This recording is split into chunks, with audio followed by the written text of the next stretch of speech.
Selamat pagi. Selamat pagi. Ya, selamat pagi Mama Papa hebat, sahabat Aurika semuanya. Kali ini bertemu dengan saya Miss Galuh.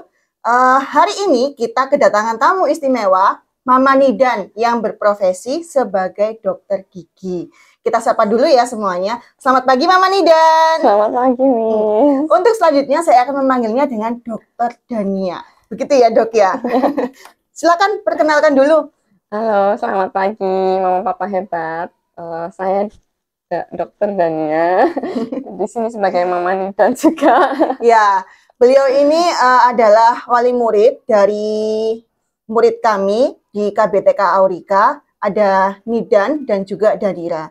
Beliau berprofesi sebagai dokter gigi. Beberapa waktu lalu, beliau juga mengisi kelas inspirasi tentang kesehatan gigi anak-anak. Hari ini kita juga akan membahas tentang bagaimana sih caranya untuk menjaga dan merawat kesehatan gigi anak-anak kita. Sudah siap, Mama? Sudah siap, dokter? Siap, insya Nah, Allah. untuk pertama-tama nih, dok, yang paling mendasar, bagaimana caranya kita untuk merawat gigi? Kalau merawat gigi yang paling untuk diajarkan untuk anak-anak sih sebenarnya sikat gigi ya. Karena kan menyikat gigi itu juga sama kayak kedisiplinan lain yang anak-anak tuh belum tentu mau melakukan dengan ikhlas. Iya, betul. Makanya kalau bisa tuh dibiasakan sih dengan mereka, mungkin jadinya biasanya kalau tidak sikat gigi nanti bau mulut, atau kalau dia kayak gitu atau tidak sikat gigi nanti malam keesokan malamnya takutnya tidak sikat gigi jadi giginya mungkin sakit kayak gitu. Jadi sikat gigi untuk dari kecil sih, lebih baik dari kecil. Seperti yang dokter bilang itu kan dari pembiasaan nih dok. Tetapi kan ada anak-anak yang ya itu tadi belum terbiasa untuk sikat gigi, harus ditakut-takutin dulu, harus dengan paksaan dulu. Apakah itu sudah benar atau tidak dok? Atau ada tips and trick gitu supaya anak-anak mau ikhlas gitu sikat gigi sendiri gitu? Sebenarnya sama kayak kegiatan yang lain, kayak misal belajar lah. Jadi mungkin bisa dikasih kayak reward kalau kalau hari ini berhasil mau sikat gigi bisa dikasih stiker kayak gitu. Jadi reward yang kayak sudah belajar, sudah merapikan tempat tidur, sudah membereskan mainan, ini sudah sikat gigi. Jadi terus habis itu juga bisa dikasih kayak mungkin contoh, mungkin anak zaman sekarang mungkin kalau lihat anak kecil atau artis dengan seumurannya kan, mungkin anaknya artis yang dia lihat giginya bersih, kita bisa bilang itu loh dia kalau giginya bersih pede dia buat ngomong sama temennya, ketemu orang lain. Jadi dia kayak lebih aku harus jaga kesehatan mulutku supaya aku juga pede, nggak malu, nggak canggung kayak gitu. Intinya dari kita dulu ya Mama ya, dari kita dulu ya dokter ya. Sebagai orang tua kita harus mencontohkan kepada anak-anak kita gitu ya dokter ya. Oke, kapan nih dok kita harus sikat gigi? Kalau sikat gigi disarankan sikat gigi sehari 2 kali. Jadi kalau pagi hari setelah makan sarapan, malam itu sebelum tidur. Kenapa kalau malam pagi hari itu dia membersihkan sisa makanan yang tersisa pada saat kita tidur. Nah, itu kita bersihkan di pagi hari. Sedangkan kalau malam hari itu lebih ke mencegah pada saat kita tidur kita tidak membawa sisa makanan saat tidur, karena sisa makanan ini yang efeknya membuat kerusakan pada gigi. Sepertinya saya salah juga nih dok. Saya kan kebiasaan kalau pagi itu mandi sekalian sama gosok gigi gitu ya. Terus kemudian baru nih sarapan kan, baru sarapan. Biasanya saya siang pulang dari sekolah, ya pulang pokoknya ya, terus ke kamar mandi saya gosok gigi lagi. Malam mau tidur baru saya juga gosok gigi lagi. Kira-kira itu berarti salah ya dok ya? Sebenarnya dibilang salah juga enggak. Yang penting tuh prinsipnya setelah makan. Sedangkan ada di beberapa negara yang sikat giginya sehari 3 kali. Jadi dia itu pagi ya bangun tidur dia tetap sikat gigi, terus dia beli sarapan, tapi dia mungkin karena dia tidak nyaman jadi dia setelah sarapan sikat gigi lagi. Nanti siang habis makan siang itu mereka sikat gigi. Jadi tapi kalau di Indonesia sih masih disarankan yang sehari 2 kali. Tapi kalau mau 3 kali sehabis makan siang itu lebih baik lagi sih. Oke dok, mau ini dong dipraktekin gimana sih caranya sikat gigi yang benar. Ya. Kalau sekarang cara menyikat gigi yang benar untuk anak-anak mungkin kita bisa mengajarkan, cuma kalau untuk anak-anak mungkin di bawah 6 tahun bisa disarankan setelah sikat gigi tetap dicek sama orang tuanya, karena walaupun ya anak kecil kan mungkin motoriknya masih juga ada kayak ya, sisa-sisa dan gitu motoriknya ya, juga mungkin belum bisa sampai belakang, karena kadang Mm-mm. itu yang berlubang itu kebanyakan gigi belakang yang tidak terlihat. Kalau sikat gigi posisi posisi sikat gigi antara gusi dan gigi yang jadi agak miring gini, gusinya juga disikat, dan sebenarnya gerakannya yang paling baik adalah seperti memutar, jadi dari gusi seperti memutar ke gigi, memutar ke gigi.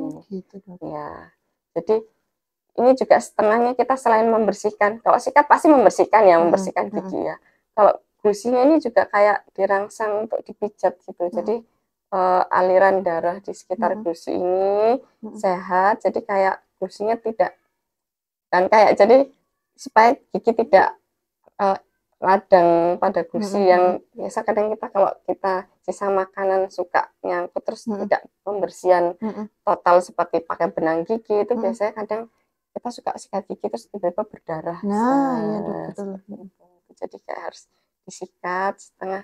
Jadi kalau bulunya halus itu walaupun tidak tampak ya sebenarnya dia masuk ke sela-sela, lebih baik masuk ke sela-sela seperti itu. Jadi karena sisa makanan itu sebenarnya bukan nempelnya di gigi ya, karena kalau kita minum pun juga sebenarnya bisa larut ya, juga, bisa larut, tapi yang bahaya itu yang di bawah. Sela-sela itu makanya ya. kadang kita kalau anak-anak itu masa aku sakit gigi, tapi kalau kita lihat secara kasat mata nggak ada kayak apa-apa. nggak ada sebenarnya, kayak di dalamnya tiba-tiba timbul kayak melenting kecil di gusi. Nah itu sebenarnya sudah di dalam gusi dari akar giginya itu.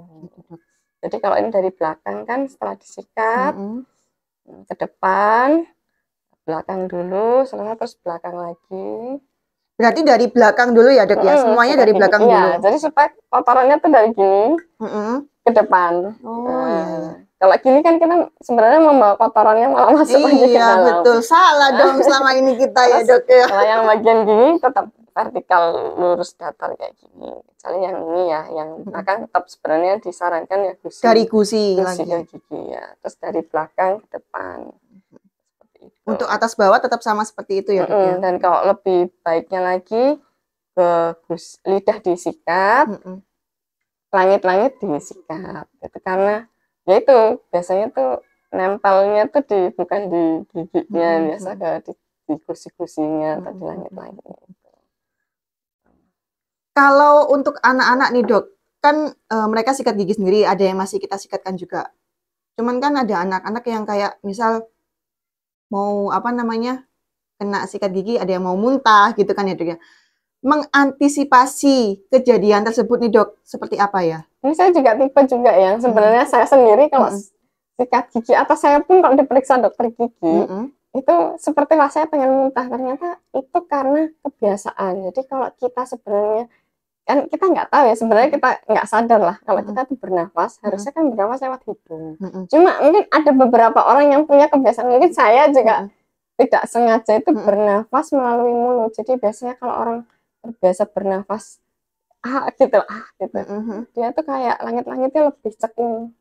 Nah biasanya makanya kalau sebenarnya kalau kita biasakan nafasnya itu insya Allah tuh sebenarnya kalau disikat gigi itu tidak ada apa-apa, pengen muntah gitu. Jadi kayak lebih ke karena kita fokusnya nih ke gigi ya, jadi kita lupa kalau harusnya gitu. Oke. Nah, sedangkan kita pada saat sikat gigi terus kita pengen nafas, rasanya jadi kayak ada sesuatu di dalam mulut terus pengen. Nah, saya sendiri tuh juga seperti itu, yang seperti itu. Jadi kayak kadang anak saya ya, nafas gitu. Tapi dari Dok Nia sendiri juga seperti itu ya Dok? Iya, jadi saya sadar setelah saya itu mahasiswa, saya membersihkan karang gigi ke dokter. Saya ini mahasiswa kedokteran gigi, tapi kok kayak pengen gitu rasanya. Saya tahu sendiri setelah, oh emang berarti karena saya punya kebiasaan secara yang tidak sadar, dan mungkin orang lain juga susah membedakannya. Itu bernafasnya lewat mulut. Karena kalau ada di di luar itu orang sikat gigi karena kering sebenarnya. Kalau di sini kan, kalau di Indonesia tuh lebih terkesan basah. Iya, basah kita dok. Kalau di sana itu kering, jadi dia bisa sikat gigi kadang sambil ngobrol dengan temannya di kantor gitu. Betul. Karena kering, jadi sebenarnya harusnya seperti itu bisa. Jadi bukan berhubungan sama mulut, karena itu sebenarnya sikat gigi tetap hidung tetap masih bisa. Jadi sebenarnya itu berarti karena kebiasaan nafas mulut. Baik, oke dok. Pemilihan sikat gigi nih dok, untuk orang dewasa dan untuk anak-anak pasti kan berbeda juga. Kira-kira untuk memilihkan nih sikat gigi untuk anak-anak kita baiknya seperti apa dok? Kalau yang sikat gigi anak-anak itu ya ukurannya kecil yang pasti, untuk khususnya untuk anak-anak, dan biasanya lembut kalau untuk anak-anak. Terus habis itu dia harus bentuknya tuh membulat ya, karena kan masuk ke ya ini kalau kita kotak itu sebenarnya tuh susah juga jadi nabrak nih ke belakangnya. Terus yang ini tuh pasti nggak kena. Jadi kalau bisa membulat. Kalau untuk dewasa itu beda-beda. Kadang itu kalau orang dengan dia punya kayak gusinya sensitif ya, dia kayak nggak bisa yang keras, itu biasa disarankan untuk kelembutannya. Kalau sikat gigi kita beli sebenarnya kan kita suka nggak perhatian. Kalau itu tuh sebenarnya ada tulisannya, dia medium, hard, atau soft. Nah, biasa kalau soft itu ditujukan buat orang-orang yang mungkin sudah hampir menuju lanjut usia ya, dia itu biasanya gusinya sudah mengalami penurunan gitu ya, itu biasanya itu soft. Tapi kalau seusia kita itu sebenarnya yang paling bagus sebenarnya medium itu yang paling standarnya. Jadi terlalu lembut juga tidak baik, terlalu keras tidak bagus. Jadi medium itu yang paling juga, sama-sama seperti itu, sama-sama membulat kalau yang prinsipnya. Kalau yang dewasa itu medium dan membulat kalau yang masih normalnya ya seperti itu kalau untuk sikat giginya. Nah itu dia sahabat-sahabat Aurika, memilih sikat gigi yang tepat untuk kita. Berarti untuk seusia kita memakainya yang medium ya dok ya. Untuk yang anak-anak usahakan mencari yang ujungnya bulat, kemudian lembut juga, supaya anak-anak kita juga nyaman ketika gosok gigi. Oke dok, kalau gitu sekarang pasta giginya nih dok, pasta gigi untuk kita dan untuk anak-anak tentu berbeda ya dok ya. Kalau anak-anak kan biasanya rasa-rasa nih, walaupun terkesan juga, sebenarnya saya juga merasakan ya pasta gigi untuk anak-anak itu sebenarnya juga ada loh rasa-rasa yang masih kayak pedes gitu ya dok ya. Itu sebenarnya baik juga nggak dok untuk anak-anak? Sebenarnya kalau prinsipnya adalah sudah bisa berkumur. Kalau sudah bisa berkumur, anak-anak pakai yang untuk dewasa pun tidak masalah. Dan misalnya mereka tidak tahan rasa minnya itu ya, itu tidak masalah. Yang penting bisa berkumur. Karena untuk anak yang belum bisa berkumur, biasanya pasta giginya itu tidak mengandung fluoride. Setelah dia bisa berkumur, baru mengandung fluoride. Karena fluoride itu untuk menghambat pertumbuhan bakteri yang tidak baik di dalam mulut. Jadi mikroorganisme yang tidak baik di dalam mulut itu dihambat oleh fluoride itu. Tapi kelebihan fluoride juga tidak baik. Itu kenapa fluoride tidak boleh tertelan. Makanya untuk anak yang sudah bisa berkumur boleh memakai pasta gigi berfluoride. Itu makanya kalau pasta gigi dewasa ya. Jadi anak-anak sekarang sudah mulai kok ada fluoride untuk anak-anak itu juga ada, cuma kan mungkin kalau mereka belum bisa minnya ya, jadi baru itu rasa-rasa. Kalau anak-anak kita nih dok, seperti yang waktu lalu kita praktek menggosok gigi, kebanyakan nih untuk anak-anak yang masih dini itu tertelan ya dok ya, mereka nggak bisa kumur nih, ditelan gitu aja. Contoh kecil juga anak saya nih dok, dia memang rajin sikat gigi, cuman itu tadi pasta giginya ditelan sama dia. Jadi kan ya walaupun sudah saya suruh ayo dibuang, ya memang belum bisa. Aman nggak sih dok? Kalau tertelan, kalau yang pasta gigi berfluoride, tertelan itu sebenarnya kan nanti kadar fluor dalam tubuh, sebenarnya kan kita minum air itu kan air di dalam tanah itu sudah ada fluornya. Jadi kalau berlebihan itu tidak baik. Jadi nanti bisa ada bintik-bintik putih pada gigi. Jadi kalau untuk anak-anak yang sekiranya belum bisa berkumur terus mengeluarkan, itu ada pasta gigi bayi khusus ya biasa bayi sih yang bisa 0 sampai 2 tahun, umur 0 2 tahun itu tidak mengandung fluoride itu boleh. Sementara itu dulu. Tapi untuk harga juga pasti lebih mahal juga ya dok ya. Enggak, ini kalau yang pigeon yang baik. Lumayan nih. Kita dapat nih bocoran dari dokternya sendiri. Saya yang ya untuk berlatih Yang memang dari khusus kecil. untuk baby gitu aja ya. Tapi sebenarnya juga harganya ya masih masuk akal, enggak yang masih. Oke. Bisa nih kita contoh untuk belikan pasta gigi buat anak-anak kita yang masih belum bisa berkumur ya mama papa ya. Oke dok, untuk anak-anak nih dok, kalau saya nih menggunakan pasta giginya biasanya kan ya sudah saya kasih shred gitu aja ya. Yang benar itu seberapa dok takarannya? Kalau untuk anak-anak sebenarnya yang ada takarannya, kalau untuk dewasa ya karena Ya mereka sudah bisa berkumur ya, jadi sebenarnya berapa bebas aja nih kita. Sebesar pasta giginya sebesar ininya langsung saya kasih shred gitu aja ya dok ya. Kalau untuk anak-anak seberapa dok kira-kira dok? Kalau untuk apakah juga sama dok sampai dari ujung sini sampai ujung sini dok? Enggak sih, kalau untuk anak-anak itu untuk usia 0 sampai 2 tahun biasanya itu cuma sebiji beras. Berarti seujung ini aja dok ya? Iya banget ya. Kalau untuk anak-anak usia di atasnya, misalnya kayak 3 tahun, 4 tahun, 5 tahun, anak-anak usia playgroup TK itu, apakah juga masih segitu atau gimana? Kalau 2 sampai 6 tahun itu kacang polong. Jadi agak lebih besar lagi sih kacang polong. Tapi nanti kalau sudah 6 tahun biasanya 2 cm. Dari sebulu sikatnya itu sebesar 2 cm. Berarti kita harus bawa penggaris kah dok ke kamar mandi? Enggak ya Bapak ya, kita bisa dikira-kira aja ya seberapa sih 2 cm itu sekiranya tidak terlalu banyak dan cukup untuk sikat gigi anak ya mama ya. Dan anak-anak 6 tahun kan biasanya sudah lebih bisa untuk mengontrol diri juga. Oke. Dok, saya nih kalau pakai sikat gigi tuh kadang-kadang sampai lama gitu ya dok ya. Baiknya kapan kita harus mengganti sikat gigi kita? Jadi kalau mengganti sikat gigi itu, kalau kita lihat ya sikat giginya tuh ya sudah rusak, itu harus diganti. Apalagi kayak kalau orang Jawa tuh namanya udah mekrok gitu. Nah itu kalau sebenarnya kalau lebih disarankan lagi 3 bulan sekali itu lebih baik. Cuma kan kadang ada orang yang 3 bulan sekali, oh sikat gigi ya Allah masih bagus nih. Sayang banget ya Allah mau dibuang gitu kan ya dok ya. Padahal sebenarnya mungkin secara tidak kasat mata itu mereka itu tidak lihat kalau pada saat menyikat gigi, sikat gigi yang sudah rusak ini kan sudah kena air, kena pasta gigi kering, kena air.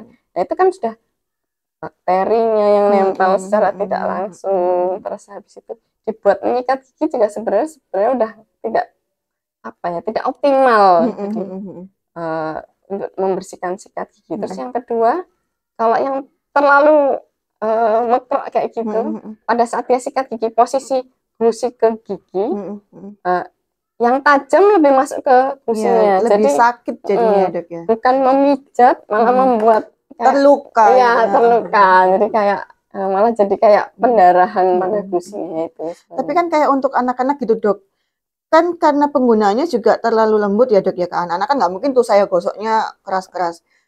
Sayang banget gitu kan ya dok ya, harus mengganti sedangkan itu tuh masih bagus gitu. Itu juga tetap harus diganti kan ya dok ya. Sebenarnya kalau anak-anak lebih harus, karena kan anak-anak kan makanannya, kalau kita kan kadang masih wah nggak makan manis, nggak makan coklat, tapi kan anak-anak lebih makan makanan yang dia makan kan lebih makan makanan yang manis, coklat, gula kayak gitu. Jadi sebenarnya kalau anak-anak itu jadi lebih harus banget nih kita jaga. Untuk kayak sikat giginya pun juga harus segera mungkin kita ganti ya dok ya. Walaupun masih bagus, kita bisa buang atau kita gunakan aja lah untuk mainannya anak-anak gitu ya. Oke dokter. Ngobrolin tentang penggantian sikat gigi karena makanan anak-anak juga lebih kayak manis-manis tadi ya dok ya, seperti kata dokter. Makanan apa saja sih dok yang bisa merusak gigi kita dan gigi anak-anak kita?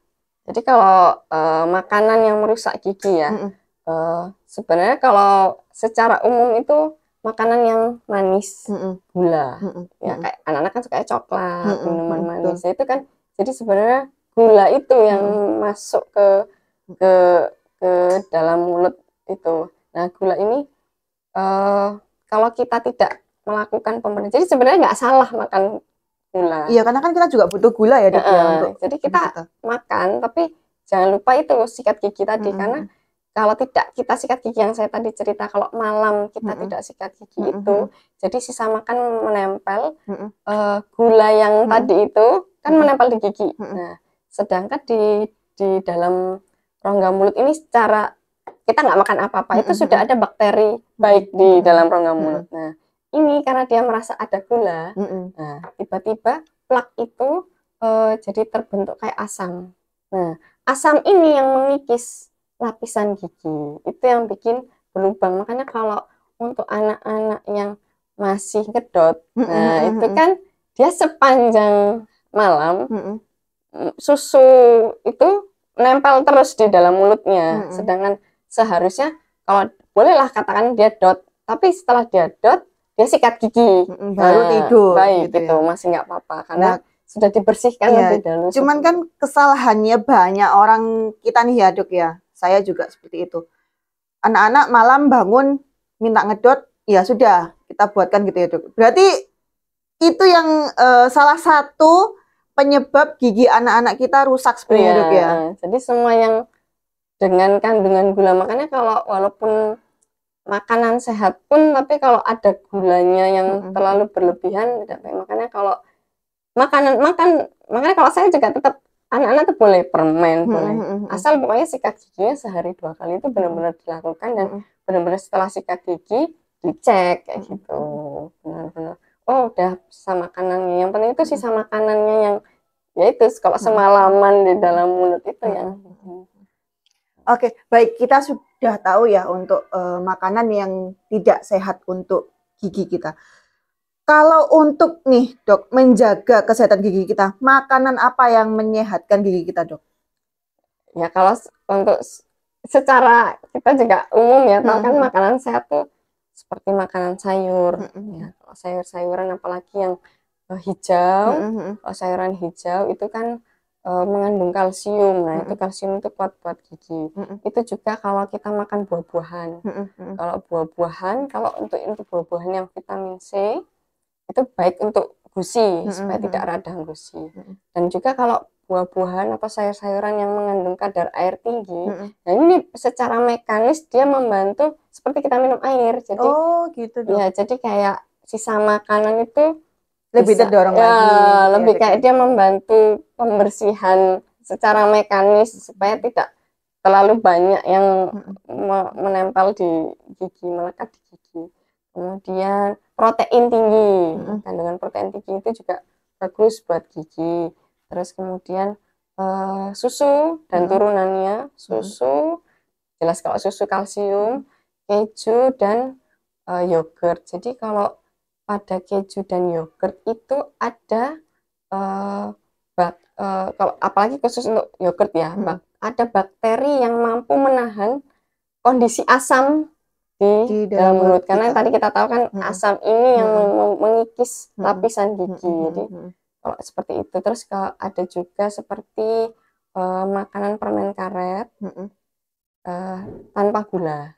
Jadi kalau makan permen karet tanpa gula itu sebenarnya kita merangsang, kalau kita ngunyah permen karetnya itu kan air liurnya.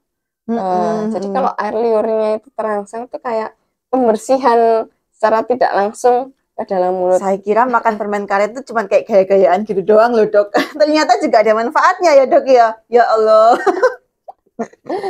Nah, seperti itu. Gitu. Terus sama kacang-kacangan itu baiknya. Makanan-makanan yang sehat pada umumnya itu sebenarnya bagus buat Oke, Dok. Karena tadi kan dokter juga bilang nih, gigi anak-anak kita karena kena susu juga di malam hari itu bisa mengikis gigi anak-anak ya, Dok ya. Apa sih, Dok, penyebabnya kok gigi anak-anak itu banyak yang keropos?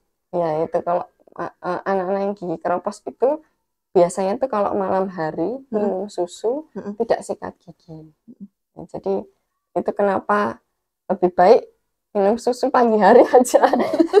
Minum susu pagi sebelum sekolah, itu kan sebelum berangkat sikat gigi itu lebih baik. Karena kalau Itu makanya ada beberapa anak yang sakit gigi. Biasa kalau anak-anak itu sakit giginya lebih ke pada malam hari terasa sakitnya, karena kotorannya tuh kayak sudah dimasuk di dalam akar-akar giginya, jadi kayak lebih cekot-cekot kayak gitu. Makanya kalau tujuan sikat gigi malam itu adalah mencegah tidak membawa sisa makanan atau yang makanan gula yang akan mengakibatkan jadi bersifat asam untuk mengikis gigi itu. Iya kan banyak juga ya dok ya, saya lihat kan kayak anak-anak tetangga saya, anak-anak di sekitar rumah, terus murid-murid kami pun juga banyak nih yang giginya keropos, gigis gitu ya dok ya, kalau kita bilangnya gigis gitu kan ya. Padahal kalau menurut usianya seharusnya kan itu gigi susu nih ya sudah tanggal dan sudah tumbuh untuk gigi dewasanya dok ya. Sedangkan itu kan masih belum ada gigi yang tumbuh gitu dok, sampai hitam gitu dok ya. Itu gimana ya dok ya? Sebenarnya kalau tidak ada keluhan ya, kalau kita tidak memaksa, kalau sebaiknya sebenarnya kan memang harus kontrol ke dokter gigi 6 bulan sekali. 6 bulan sekali itu kontrol tuh kayak misalnya ada lubang nggak, ada karang gigi nggak, ada kegoyangan apa enggak, karena sebenarnya kita perlu menyiapkan tempat buat gigi dewasanya nanti tumbuh. Karena kalau misalnya tempatnya kurang, sedangkan gigi dewasa pasti lebih besar kan dibanding gigi anak-anak, kan bisa menyebabkan gigi berdesakan kayak gitu. Tapi kalau ada tipe anak-anak yang giginya seperti renggang-renggang kayak gitu, itu malah sebenarnya ideal buat nanti tumbuh gigi dewasanya. Jadi dia kayak sudah menyiapkan tempat kayak gitu. Cuma kan kadang kalau anak-anak tuh kayak malah jadi apa ya, iya, bercanda temennya karena kok giginya seperti itu, padahal sebenarnya ya itu sudah diciptakan sedemikian rupa ya. Biasanya kan saya juga melihat nih gigi anak saya kan benggang-benggang nih kalau katanya orang Jawa. Giginya kok benggang-benggang kayak gitu sih.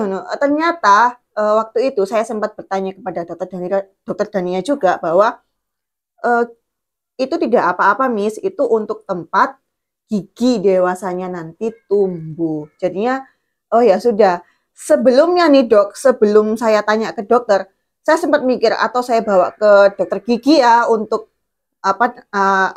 memperbaiki struktur giginya, karena kok renggangnya itu ya lumayan gitu loh dok untuk gigi anak saya. Ternyata tidak ya dok ya, ternyata itu malah lebih bagus ya dok ya. Karena kalau untuk gigi yang dirapikan biasanya itu kan lebih ke anak-anak yang sudah ganti gigi ke dewasa, itu lebih optimalnya karena kan masih tumbuh banyak lah intinya, jadi butuh tempatnya tuh masih jauh gitu. Jadi kalau masih anak-anak sih belum, kayak cuma sambil dilihat kesehatan gigi mulutnya aja.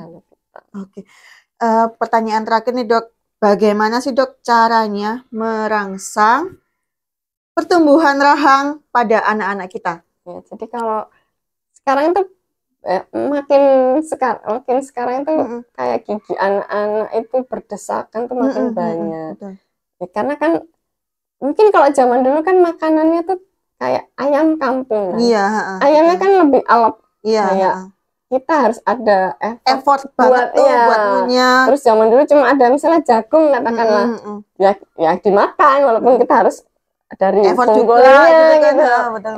Sekarang kan nggak sudah dipipil gitu ya, sudah dipipil, apa-apa makan dipipil, atau lunak ayamnya tuh yang ayam potong yang ya emang lunak yang kita tinggal. Jadi sebenarnya disarankan itu kayak anak-anak itu ya segala tekstur, apalagi tekstur yang agak keras gitu ya, alot, itu tuh merangsang pertumbuhan rahang. Jadi biar seimbang antara nanti besarnya rahang sama gigi yang besar itu seimbang. Nah, kalau biasanya sih kalau saya perhatikan, kalau mungkin kebiasaan, ada kan orang yang kebiasaan makannya ya halus-halus, yang lembut-lembut kayak gitu tuh biasanya tuh rahangnya tidak terlalu berkembang lah maksudnya. Tapi kalau sama ditakdirkan giginya juga tidak terlalu besar, sebenarnya cukup-cukup aja.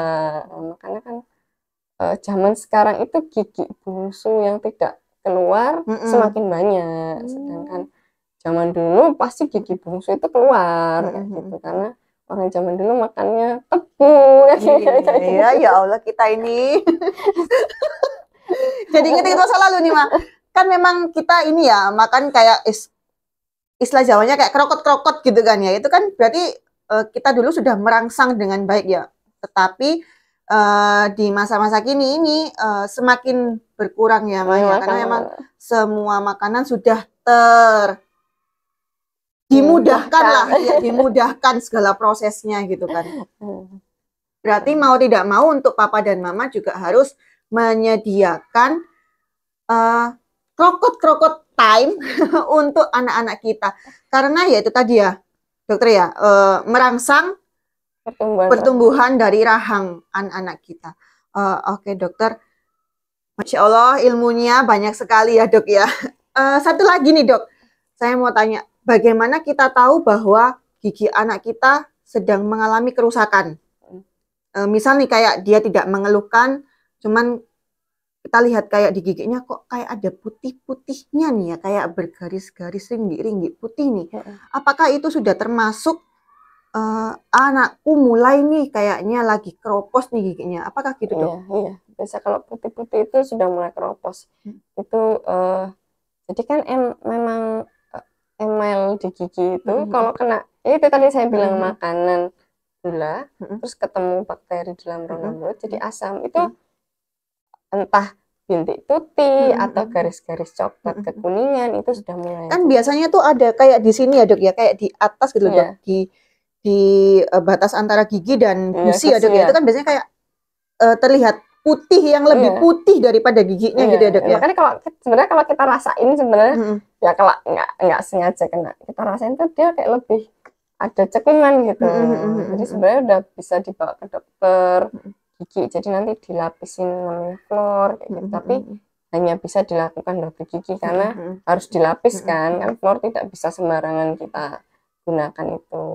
Karena itu jadi tetap kita harus rajin-rajin ngecek ke dokter ya, dok ya. Walaupun ini nggak ada sakit gigi nih, nggak ada keluhan apa-apa, sebaiknya 6 bulan sekali ya, dok ya. 6 bulan sekali kita harus mengunjungi dokter gigi untuk memeriksakan kesehatan gigi kita dan juga gigi anak-anak kita.